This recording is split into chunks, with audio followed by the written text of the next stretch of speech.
ఒక వ్యక్తి దగ్గర పంజరంలో ఒక చిలక ఉండేది. ఒక సాధువు ప్రవచనాలు ఇస్తున్నాడని వినడానికి ప్రతిరోజు వెళ్లేవాడు. చిలక యజమాని, ఎక్కడికి వెళ్తున్నావు రోజు?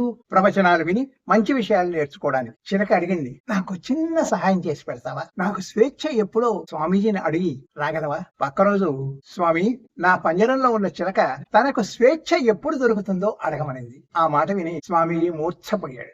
భయపడి దొంగ వెళ్ళిపోయాడు. ఇంటికి పోగానే చిలక అడిగింది, స్వామీజీని అడిగావా?